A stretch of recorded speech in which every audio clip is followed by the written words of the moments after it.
Hello everyone, welcome to the channel the Zorawar classes. और आज अपनी रहेगी कंप्यूटर की क्लास।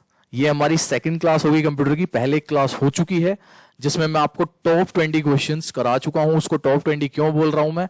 क्योंकि कंप्यूटर से जुड़े हुए जो बेसिक 20 क्वेश्चंस मेरे को लगे थे कि हाँ ये एग्जाम्स में आने लायक क्वेश्चंस है, और अगर आपने वीडियो देखी होगी तो आपको भी लगा होगा कि हाँ इस टाइप के क्वेश्चंस जो है कंप्यूटर से रिलेटेड एग्जाम्स में पूछे जाते हैं। बहुत ही बेसिक वंस थे वो। आज का जो हमारा टॉप 20 क्वेश्चंस रहेंगे कंप्यूटर को लेके, वो थोड़े बेसिक से एडवांस की तरफ होंगे। बिल्कुल एडवांस नहीं होंगे, लेकिन हाँ बेसिक से हम थोड़ा सा एडवांस की तरफ चलेंगे। ठीक है, तो कुछ क्वेश्चंस आपके एडवांस टाइप होंगे, कुछ बेसिक होंगे, कुछ मॉडरेट होंगे, बीच के होंगे। तो आज भी हमारी टॉप 20 क्वेश्चंस की जो है सीरीज रहेगी कंप्यूटर की। हम लोग यहाँ पे केवीएस की प्रिपरेशन कर रहे हैं, स्पेशली फॉर पीआरटी और टीजीटी, जिसमें आपको पता होगा टीजीटी के लोग कहते हैं कि सर आप मोस्टली पीआरटी का कराते हैं। तो मैं उन लोगों को एक चीज क्लियर करना चाहता हूं कि भाई अगर आप टीजीटी की तैयारी कर रहे हैं ना, तो ऑटोमेटिकली आपको पीआरटी का एग्जाम तो देना ही देना है। ये चीज तो मतलब गांठ मार लो इस चीज की, क्योंकि आप लोग हैं बीएड वाले, ठीक है, और बीएड वाले पीआरटी के लिए एलिजिबल है केवीएस में। तो भैया आपको तो दो दो चीजें मिल रही हैं, दो दो पोस्ट मिल रही हैं। तो पीआरटी के साथ साथ में तैयारी करते रहो। और टीजीटी में क्या आता है आपका? आपकी रीजनिंग आती है 40 नंबर की, उसके बाद आपकी 40 की करंट आती है। करंट हम ले ही रहे हैं। मैं जो डेली सेशन लेता हूं करंट अफेयर्स का, वो जस्ट बिकॉज ऑफ टीजीटी लेता हूं। मेन कंसर्न मेरा टीजीटी है कि टीजीटी वालों को करंट अफेयर्स मिलती रहे, क्योंकि उनका 40 नंबर होता है जो बहुत ज्यादा होते हैं। उसके बाद रीजनिंग होता है, रीजनिंग की भी हम स्पीड अप करेंगे, एक दो क्लास ही हुई है अभी, धीरे धीरे रीजनिंग की भी क्लासेस बढ़ाएंगे। और तीसरा होता है आपका चाइल्ड डेवलपमेंट और पेडागोजी। ठीक है, तो ये आपके मेन होते हैं 120 मार्क्स टीजीटी वालों के लिए, ठीक है ना। और भाई टीजीटी वालों का इस साल ऐसा भी हो सकता है कि चेंज हो जाए थोड़ा बहुत, कुछ पता नहीं है अभी, ठीक है ना। तो एटलीस्ट पीआरटी का जो है सब कुछ क्लियर है, अच्छे से पता है सारी चीज की, कैसा पेपर आना है। एक पेपर हो चुका है तो अच्छे से उसकी तैयारी तो कर ली जाए तरीके से, ठीक है ना। चलिए, और उसके बाद अगर आप फर्स्ट टाइम देख रहे हैं हमारा चैनल, तो 8638008832 आप मुझे इस नंबर पे व्हाट्सएप करें आपका नाम और आपकी पोस्ट की आप पीआरटी के लिए तैयारी कर रहे हैं या आप कर रहे हैं टीजीटी के लिए तैयारी, ठीक है ना। जो भी कर रहे हैं ये मेरे को इस नंबर पे 8638008832 पे व्हाट्सएप कर दे, ताकि मैं आपको अपने ब्रॉडकास्ट चैनल से जोड़ सकूं और आपको टाइम टू टाइम नोटिफिकेशन मिल सके। नीचे जाके आप हमारे टेलीग्राम चैनल से भी जुड़ सकते हैं, डिस्क्रिप्शन में उसका लिंक दिया हुआ है केवीएस प्रिपरेशन के नाम से, ठीक है ना। उससे भी जाके टेलीग्राम चैनल को भी आप ज्वाइन करें। चलिए फ्रेंड्स, आज का अपना जो क्लास है कंप्यूटर की वो स्टार्ट करते हैं। सबसे पहला क्वेश्चन है, Which of the following has the smallest storage capacity? अब यहां पे 3-4 नाम दिए हुए हैं, आपने सारे नाम सुने होंगे। जिप फाइल, जिप डिस्क होती है जो आपने सुनी होगी, हार्ड डिस्क सुनी होगी, फ्लॉपी डिस्क सुनी होगी और सीडी सुनी होगी। ये चारों चीजें आपने सुनी हुई हैं। तो इन चारों में से सबसे कम स्मॉलेस्ट स्टोरेज किस में होती है? तो मैं आपको बता दूं, सबसे कम इन चारों में अगर देखा जाए तो वो होती है फ्लॉपी डिस्क में, और हार्ड डिस्क में होती है सबसे ज्यादा। हार्ड डिस्क तो आप कितनी भी टीबी की कर लो, हार्ड डिस्क आपने देखी होगी, टीबी में भी आती है हार्ड डिस्क वगैरह, ठीक है ना। जिप फाइल जो है इससे आपकी फ्लॉपी डिस्क से बड़ी होती है, और सीडी भी आपकी फ्लॉपी डिस्क से बड़ी होती है। तो फ्लॉपी डिस्क हमने आज क्या सीखा कि फ्लॉपी डिस्क की जो स्टोरेज होती है कंपैरेटिवली इन सबके सबसे कम होती है। चलिए नेक्स्ट क्वेश्चन पे चलते हैं, अपने सेकंड क्वेश्चन पे आज के। हाँ जी, second question, yes. The speed of a clock frequency of a microprocessor is measured in. ये क्वेश्चन मैंने कहा था ना, कुछ क्वेश्चंस बहुत ही, जैसे पहला क्वेश्चन आपको बहुत ही बेसिक लगा होगा, और ये जो सेकंड क्वेश्चन है ये आपको लगा होगा थोड़ा सा हाँ एडवांस की तरफ हम चल रहे हैं। तो मैंने कहा है कि हम आज की जो हमारी वीडियो रहेगी वो बेसिक टू एडवांस रहेगी, क्योंकि सारे के सारे 10 के 10 क्वेश्चन आपके बेसिक्स नहीं आने वाले, कुछ चीजें आपसे एडवांस भी पूछी जा सकती है। तो उसमें पूछा कि the speed of a clock frequency of a microprocessor is measured इन। तो इसका आंसर मैं बता दूं आपको, हर्ट्ज है, ठीक है, ये याद रखना है आपको। सीपीएस बीट्स या बाइट्स नहीं है, ये बीट्स एंड बाइट्स तो आपको पता होगा क्या चीजें होती हैं। ये होती है आपकी केबी एमबी वाली चीज होती है, केबी एमबी जीबी वाली, ठीक है ना। तो ये अलग है, इसका आंसर हर्ट्स रहेगा। हर्ट्स में मेजर होता है माइक्रो प्रोसेसर का जो क्लॉक फ्रीक्वेंसी होती है, ठीक है। चलिए नेक्स्ट क्वेश्चन चलते हैं, क्वेश्चन नंबर 3 लेते हैं आज का। हाँ जी, which type of memory holds the program to start up the computer? ये बहुत important, one of the important question है कि जब हम स्टार्ट करते हैं कोई भी प्रोग्राम कंप्यूटर में, तो किस टाइप की जो मेमोरी है वो होल्ड करती है उसको, प्रोग्राम को। तो इसका आंसर है रोम, ठीक है, रैम नहीं है। रैम और रोम में आपको फंसना नहीं है, इसका आंसर होगा आपका रोम, ठीक है जी। चलिए नेक्स्ट क्वेश्चन लेते हैं, और इनकी फुल फॉर्म्स जो है आप साथ साथ में, अगर आपको नहीं पता है तो गूगल वगैरह करके साथ साथ में अपने नोट्स में लिखते रहो। रैम आती है, रोम आती है, यूआरएल आता है, www आता है। कुछ चीजें मैं आपको अपनी पहली वीडियो में बता चुका हूं, कुछ आगे आती रहेंगी, बट स्टिल मैं क्या कहता हूं कि आप सबसे बड़ी ज्ञानी हैं, आप कुछ भी कर सकते हैं, ठीक है ना। तो हमें तो पढ़ाई करनी है, जितनी करनी है, वो चाहे आपको नेट से मिल रही है, बुक से मिल रही है, मुझसे मिल रही है, किसी और से मिल रही है, लेते रहो और उस ज्ञान को अपना बढ़ाते रहो। अगर यहाँ पे कुछ भी आया है, एक भी, जैसे मैं यहाँ पे आपको रोम की फुल फॉर्म बता सकता था, रैम की बता सकता था, लेकिन क्या होगा, उससे वीडियो थोड़ी लंबी हो जाएगी, है ना। और इस चीज को आपको समझना होगा कि जो भी चीज आपके सामने आती है, आप उसको खुद भी ढूंढने की कोशिश करें। Question number 4, what type of devices are computer speakers और हेडफोन्स। जो हेडफोन्स और कंप्यूटर स्पीकर्स होते हैं वो इनपुट डिवाइस होते हैं, आउटपुट डिवाइस होते हैं, सॉफ्टवेयर होते हैं, स्टोरेज होते हैं। सिंपल सा है भैया, आउटपुट डिवाइस होते हैं वो। इनपुट डिवाइस आपके जैसे माउस हो गया, कीबोर्ड हो गया, ये सब कुछ इनपुट डिवाइसेस होते हैं, कुछ आउटपुट डिवाइसेस होते हैं, ठीक है ना। तो ये चीजें भी आप देख सकते हैं। इसका आंसर हो गया हमारा आउटपुट डिवाइस। क्वेश्चन नंबर 5 लेते हैं। Yes, which type of network would use phone lines. बहुत ही इंपॉर्टेंट क्वेश्चन और एडवांस टाइप क्वेश्चन है ये, ठीक है। बेसिक क्वेश्चन नहीं है, आपको ज्यादा नहीं मिलेगा ये कहीं। Which type of network is used when we are using phone lines. कौन सा होता है, तो ये होता है वैन। इसमें लैन और वैन में लोग फंस जाते हैं, तो आपको ध्यान रखना है कि यूज फोन लाइन्स वाला जो है वो वैन है, ठीक है, WAN। और मैं आपको अगर इसका फुल फॉर्म भी बताऊं तो वैन की फुल फॉर्म रहती है आपकी वाइड एरिया नेटवर्क, ठीक है ना। वैन stands for wide area network. ये चीज आप लोगों को ध्यान रखनी है। इट इज अबाउट कि जब हम लोग क्या करते हैं, फोन का यूज करते हैं। और अगर मैं कहूं आपसे कि व्हाट स्टैंड्स फॉर लैन, तो LAN stands for local area network, ठीक है ना। तो ये कुछ चीजें हैं जो आपको ध्यान रखनी है, अपने नोट्स में बनानी है, क्योंकि इनकी भी फुल फॉर्म आ सकती है, कुछ भी आ सकता है वहां पे, है ना। एक ही क्वेश्चन से 2-2 3 क्वेश्चन निकलते हैं। इसीलिए मैं कह रहा हूं आपको कि कुछ चीजें हैं जो आपको अपने आप भी करनी है, ठीक है। चलिए नेक्स्ट क्वेश्चन पे चलते हैं। क्वेश्चन नंबर 6 लेते हैं अपना। What is the name of the program that controls the computer? जो कंट्रोल करता है कंप्यूटर को। It is operating system. आपको पता होगा ब्राउजर क्या होता है, नहीं पता है तो मैं बता देता हूँ। ब्राउजर होते हैं आपके जैसे कि क्या होते हैं, गूगल हो गया एक ब्राउजर आपका, ई वाला जो सिंबल होता है ना, इंटरनेट एक्सप्लोरर, वो एक ब्राउजर हो गया। या आपका फायरफॉक्स हो गया, वो ब्राउजर हो गया। ब्राउजर अलग चीज होती है। अब एप्लीकेशन प्रोग्राम क्या होते हैं, जैसे ये हो गया आपके माइक्रोसॉफ्ट वर्ड हो गया, पावर पॉइंट हो गया, एक्सेल हो गया, ये आपके सारे एप्लीकेशन प्रोग्राम्स हैं। और ऑपरेटिंग सिस्टम्स मैंने अपनी पुरानी जो हमारी फर्स्ट वीडियो थी कंप्यूटर की, उसमें बड़े अच्छे तरीके से समझाया था, तो वो जाके देख लेना, आपको समझ आ जाएगा। तो what is the name of the program that controls the computer? It is operating system. Operating system मैं यहाँ पे बता देता हूँ आपको क्या होता है। ये होते हैं आपके जैसे विंडोज हो गई, है ना। उसके बाद आपका जैसे एप्पल का एक ऑपरेटिंग सिस्टम है उनका अपना, देन फिर एंड्रॉइड एक ऑपरेटिंग, अलग अलग ऑपरेटिंग सिस्टम्स होते हैं बहुत सारे। और ये मैंने अपनी पहली वीडियो में बहुत अच्छे से बताया हुआ, आप वहां जाके इसको देख सकते हैं। क्वेश्चन नंबर 7 पे आते हैं। Which of the following represent 1 billion characters? सबसे पहले तो ये देख लो कि भैया 1 बिलियन कैरेक्टर्स क्या होते हैं। एक बार इस क्वेश्चन को ना खुद करके देखो और मेरे को आंसर बताओ उसका क्या हो सकता है, ठीक है, जल्दी से, क्योंकि आपको ध्यान हो ये चीजें हमने डिस्कस की थी, ये चीजें हमने डिस्कस की हुई हैं। 1 बिलियन में पहले तो कोई बता सकता है मेरे को जीरो कितनी होती है? हाँ जी, बिलियन पूछा, मिलियन नहीं पूछा है यहां पे।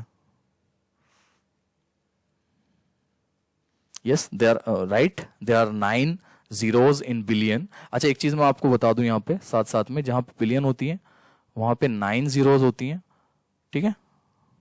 और जहां मिलियन आता है वहां पे 6 zeros होती हैं।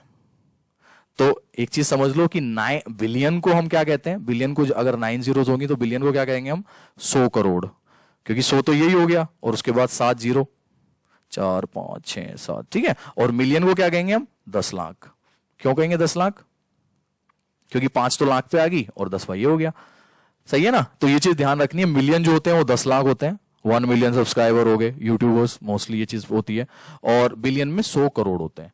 तो भैया इन्होंने पूछा है कि which of the following represent 1 billion characters.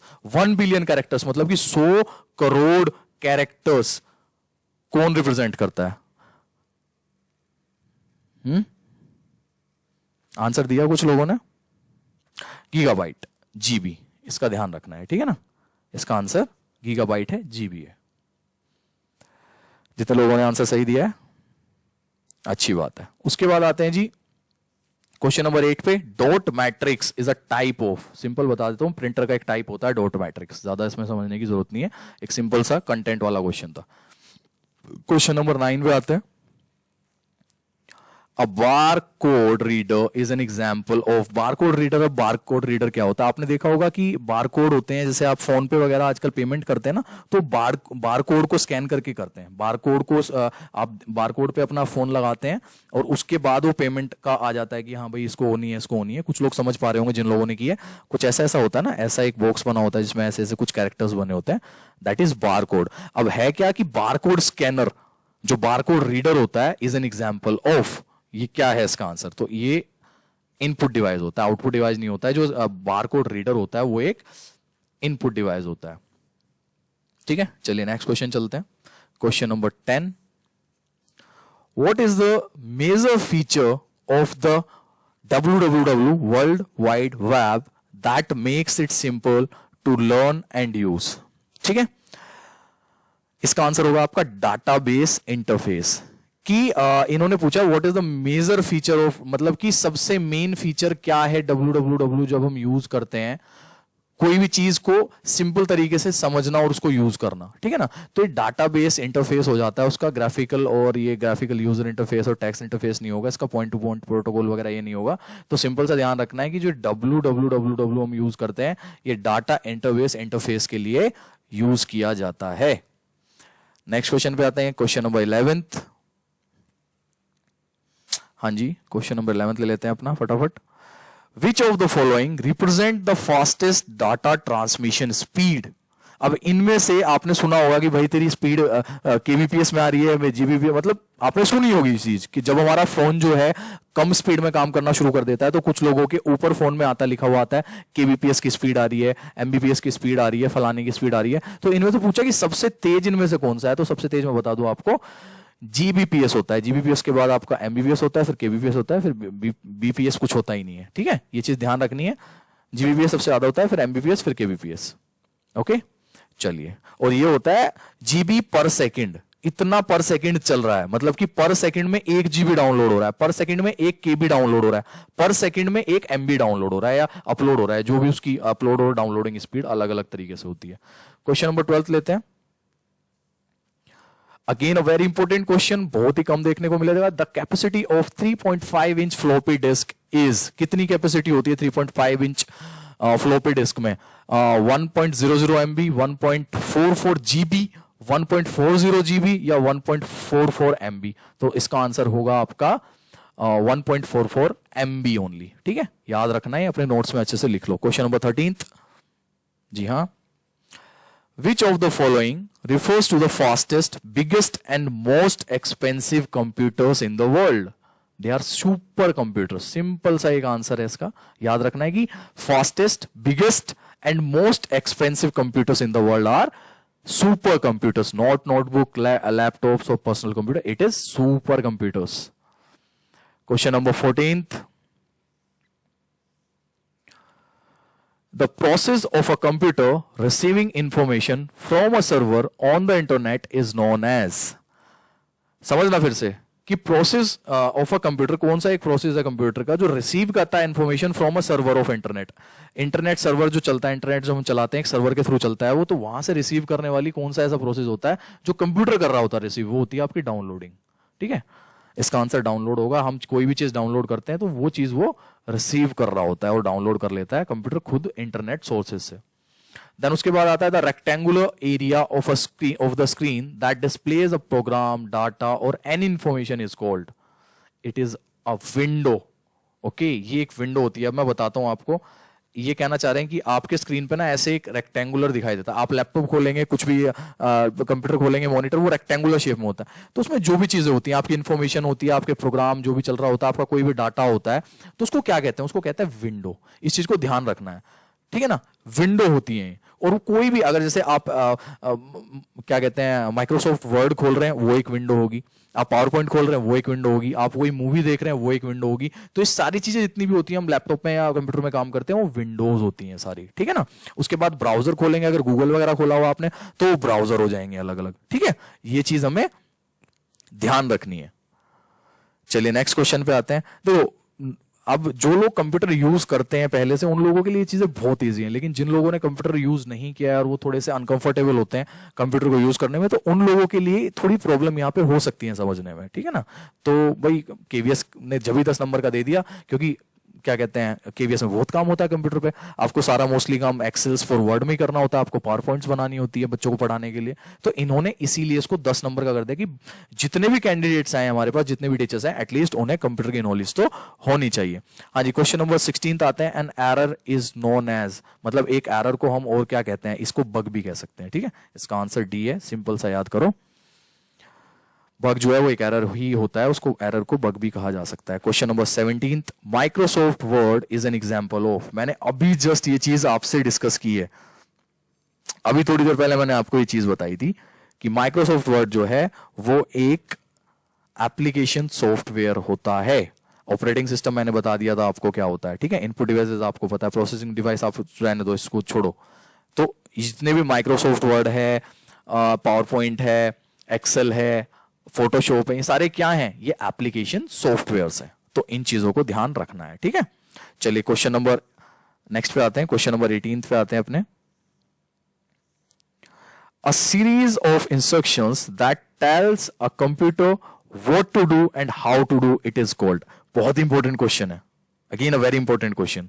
मतलब कि कोई भी इंस्ट्रक्शंस हम देते हैं कंप्यूटर को कि आपको क्या करना है, कैसे करना है, कब करना है, वो किसके थ्रू करते हैं, वो हम एक प्रोग्राम के थ्रू करते हैं। आपने देखा होगा ना कि प्रोग्रामर्स होते हैं, भाई प्रोग्राम बना रहे हैं कोई भी, है ना। जैसे मैं कह रहा हूं कि पबजी अब इंडिया में बैन हो गया, ठीक है, तो उसका एक प्रोग्राम जरूर बना होगा, तभी वो इस तरीके से वर्क कर रहा है कि कहां पे वो गन उठाएगा, कहां पे वो फायर करेगा, कहां पे क्या करेगा। तो एक प्रोग्राम, कोई भी चीज जो है उसको इंस्ट्रक्ट करने के लिए एक सीरीज ऑफ इंस्ट्रक्शंस होती है, जिसको हम प्रोग्राम कहते हैं। जो मतलब जैसे अभी ये कर्सर यूज हो रहा है ना, मेरा कर्सर भी चल रहा है इस पे, तो एक प्रोग्राम है इसके अंदर। मेरे लैपटॉप के अंदर एक प्रोग्राम है, उसके थ्रू ही अगर मैं लेफ्ट जा रहा हूं तो लेफ्ट जा रहा है, राइट जा रहा है तो राइट जा रहा हूं तो राइट ये शो कर रहा है ना। तो इस सारा एक प्रोग्राम होता है। तो इस प्रोग्राम को ही हम सीरीज ऑफ इंस्ट्रक्शंस कहते हैं, जो कि कंप्यूटर को बताता है कि भैया कैसे करना है और क्या करना है। Question number 19, yes, a word in a web page that when clicked opens another document is called hyperlink. एक आपने देखा होगा, एक कोई भी ना लिंक आ जाता है, जैसे हम उस पर क्लिक करते हैं, आपको सबको पता होगा ये। जैसे आप मेरी वीडियो का भेजता हूं मैं, यूट्यूब का ना आपके पास आता है, मेरी वीडियो का एक लिंक आएगा, उस पर जैसे आप क्लिक करेंगे तो एक अनदर डॉक्यूमेंट एकदम से आप क्या करते हैं, आप मेरे पेज पे आ जाते हैं। तो उस चीज को हाइपरलिंक बोला जाता है। बहुत इंपॉर्टेंट क्वेश्चन है, बहुत अच्छा क्वेश्चन है, और हम डेली टू डेली लाइफ में इसको यूज कर रहे हैं। मैं डेली आपको लिंक ही तो भेजता हूं अपनी यूट्यूब वीडियो का। जैसे आप उस पर क्लिक करते हैं, वैसे तो आप अपने व्हाट्सएप में होते हैं, लेकिन जैसे आप उस पर क्लिक करते हैं, आप कहां पहुंच जाते हैं, आप पहुंच जाते हैं सीधा मेरे यूट्यूब चैनल पे। तो उसको हाइपरलिंक बोला जाता है, ठीक है जी। चलिए क्वेश्चन नंबर 20 लेते हैं, लास्ट क्वेश्चन लेते हैं आज का। Which of the following is an example of connectivity? अब भैया ये ऑप्शन पढ़ लो, उसके बाद अपने आप आंसर दे दोगे। कनेक्टिविटी का इनमें से कौन सा एग्जांपल है? Internet, floppy disk, power code या डाटा? सिंपल सा आंसर है भैया, इंटरनेट से हम कनेक्टिविटी होती है। अगर हम व्हाट्सएप से बात कर रहे हैं तो इंटरनेट के थ्रू कर रहे हैं। अगर इंटरनेट नहीं होगा तो हम व्हाट्सएप पे बात नहीं कर सकते, हमारी कनेक्टिविटी नहीं हो सकती, ईमेल्स नहीं हो सकते बिना इंटरनेट के, ठीक है ना। सिर्फ फ्लॉपी डिस्क से नहीं होंगे, फ्लॉपी डिस्क तो फिजिकली आपको देके जानी पड़ेगी, डाटा आपको पेन ड्राइव में फिजिकली देके जाना पड़ेगा, लेकिन इंटरनेट के थ्रू आपकी कनेक्टिविटी हो जाती है यहां से बैठे हुए वहां तक। तो कनेक्टिविटी का यहाँ पे एग्जांपल जो है वो इंटरनेट है। हाँ जी, कैसे लगे आपको आज के 20 क्वेश्चन, जरा नीचे बता दो, ठीक है। और ये भी बता दो, अगर आप ये 20 क्वेश्चंस थे, अगर इनमें से कितने आपको आते थे, मतलब कितनों के आंसर आपको पता थे, तो आपको इससे क्या होगा कि ये पता लग जाएगा कि भैया कंप्यूटर की नॉलेज एक्चुअली कितनी है आपको, ठीक है ना। और भाई लोगों, वीडियो लेट होने का रीजन यही है इस टाइम पे, क्योंकि ये 20 क्वेश्चन आपके लिए तो सिर्फ 20 होते हैं, लेकिन मेरे लिए होते हैं 200 क्वेश्चन या 200 से भी ज्यादा। मैं आपको कुछ भी कचरा या वैसे नहीं देना चाहता कि मैं मेरा जो मन करे। आप गूगल चले जाओ, अभी कर लो गूगल, या कोई भी बुक ले लो जाके, उसमें आपको इस तरीके के क्वेश्चंस मिलेंगे जिनका कोई सर पैर नहीं है, जिनका कोई मतलब नहीं है, लेकिन आपको पढ़ने पड़ेंगे। तो हमारा यहाँ पे मोटिव ये रहता है सिर्फ कि आपको बेस्ट मिले, जो भी मिले। आप पिछले 20 क्वेश्चन उठा के देख लेना कंप्यूटर के, और ये 20 उठा के देख लेना, आपको क्वालिटी अलग ही नजर आएगी कि हाँ, these are the questions which can come in the exam. इस तरह के क्वेश्चंस एग्जाम में आ सकते हैं। मैं ये नहीं कह रहा हूं आएंगे, बिल्कुल आ सकते हैं ऐसे क्वेश्चंस, लेकिन कंप्यूटर की आप बुक ले लो भी मार्केट में जाके, आप शुरू के 3 पेज पढ़ोगे, आपके सर में दर्द हो जाएगा, भैया ये लिखा क्या है, ये है क्या। तो मेरी मेहनत इसमें 3-4 घंटे की लग गई आज, सिर्फ इन 20 क्वेश्चनों में, कि अच्छे क्वेश्चन आपको प्रोवाइड हो सके। तो भाई लोग बताओ वीडियो कैसी लगी और आपको 20 में से कितने क्वेश्चन आते थे, ठीक है। और फिर अपना वही कल की शाम को 6 बजे करंट अफेयर्स की वीडियो। और मैं कल रात को कोशिश कर रहा हूं कि एक पीआरटी और एक टीजीटी पे अलग एक एक दिन एक ऐसी वीडियो बनाई जाए जिसमें आप लोगों को ये बताया जाए कि आपको तैयारी कैसे करनी है, कहां से करनी है, क्योंकि ये क्वेश्चन मेरे से बहुत ज्यादा पूछा जाता है, specially for PRT and TGT, ठीक है। और एक और चीज, बच्चे कहते हैं कि सर सीडी पे आप फोकस नहीं कर रहे हैं। सीडी पे फोकस नहीं करने का रीजन मैं आपको बता देता हूं यहां पे अभी। रीजन ये है कि आपकी पेडागोजी जो है वो 20 नंबर की आती है, ठीक है। बात समझना है यहाँ पे, आपकी पेडागोजी जो है वो 20 नंबर की आती है, और लास्ट ईयर का क्वेश्चन पेपर उठा के देखना, सीडी जो है ना सिर्फ 1 नंबर की आई हुई है उस 20 में से। रीजन यही है, पहले मेरे को भी लगा था कि हाँ 20 नंबर की सीडी और पेडागोजी है तो ध्यान देना चाहिए, मैंने इसीलिए प्याजे स्टार्ट किया था। लेकिन जब मैंने जाके देखा उसको अच्छे से, तो जो पेडागोजी है उसमें वो सिचुएशन बेस्ड क्वेश्चन ज्यादा पूछ रहे हैं। That is not child development, that is not CD, that is pedagogy है, ठीक है। इस चीज को हमें समझना है। तो वो एक अलग तरीके की सिचुएशन है, अलग तरीका का काम है, और वो फिर मैं आपको धीरे धीरे बता दूंगा। हमारा फोकस अपना वही रहेगा, 20 + 20 + 20। सबसे ज्यादा फोकस जो मैंने हमेशा कहा आपको, ईवीएस, मैथ्स और साइंस पे, ये हमारा सबसे ज्यादा फोकस रहेगा। इन्हीं पे हमें कमांड करनी है। इन 60 में से हमें 55 नंबर स्कोर करने हैं पीआरटी में। उसके बाद बाकी बचे हुए नंबर जो है आपके 90 नंबर, उसमें से गारंटी मैं आपको 70 नंबर दिला दूंगा आराम से, ठीक है ना। 60 से 70 नंबर के बीच में हम आ जाएंगे, लेकिन यहां पे एक बार 55 कर लो, क्योंकि ये यही 60 नंबर है जो आपके इंटरव्यू में जाने का रास्ता खोलेंगे, ठीक है जी। चलिए फिर आज के लिए इतना ही है, और अब मिलते हैं अपन कल। और कोशिश रहेगी कि आपकी पीआरटी पे how to prepare for PRT exam in KVS, इस पे वीडियो बना के मैं लेके आऊं। Okay, thank you everyone, then bye, take care, good night.